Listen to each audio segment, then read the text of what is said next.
Let us see part B, where I feel that students might be facing difficulties because the numerator is in decimal, and usually decimal number becomes a challenge. So let's see how we can simplify and solve it. So the question says 6.5 is to 13 this time, which means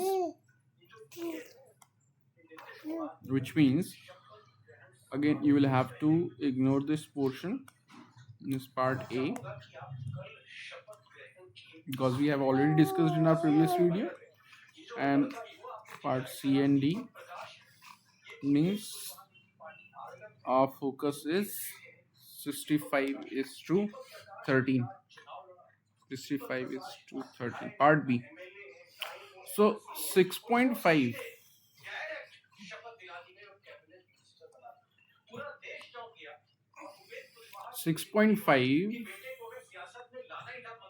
is to 13 means in fraction we can write it in this manner.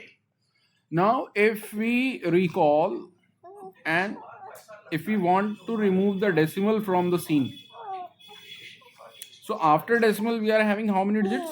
One digit. So we will see an addition of 0 in the denominator behind 13, means it will become 130.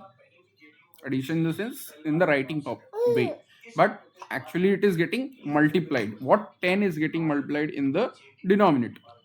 Or if you are uncomfortable with it, then you can take it in this manner as well, that in order to remove decimal from the numerator, we can multiply it by which number? So we can multiply by 10, because after decimal we are having one digit. So a number with 10 means the very first multiple of 10. And as a rule, we know that whatever changes we are doing in the numerator, we have to do the same in denominator. So we'll multiply that number 13, which is in denominator, by 10 as well. Because then in this scenario it means what? We are multiplying it actually by 1, because if you cancel 10 and 10, so you end up in what? 1. And if you multiply 1 to any number, that number is not going to change. And all those things are allowed in mathematics, the steps, tactics, where you are not altering the data which has been provided in the question. That we cannot do. So that was just to understand. So when we multiplied 10 to both of the numerator and denominator, 6.5 will change into what? The decimal will shift one digit to the right side, which means we will get a clear-cut number, two-digit number 65, and then decimal will be somewhat here. But as there is no trailing number, so it will lose its significance. So ultimately we can say that we are getting 65. And in denominator 13 into 10, 13 into 10 will become what? 130. In between you are able to hear the voices of a baby, the voice of a baby, and he is my younger son. So multitasking is going on, babysitting along with teaching.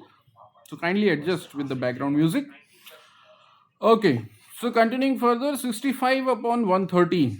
Now if we think of a number which can cancel both, so we are able to think of number, yes, 13. So 13 cancels 65 in how many times? 5 times. 13 5s are 65. And denominator 130 will get cancelled in 10 times. 13 10s are 130. Now further we can think of 5 and 10, because we have to convert into simplest form. And yes, they can be cancelled by the 5 itself. So 5 1s are 5 and 5 2s are 10. So now we can see that our fraction has finally turned into its simplest form. which is 1 upon 2. Am I correct? I hope you are able to get to the solutions. If anything I'm able to skip or any doubt is arising in your mind, you can mention in the comment section.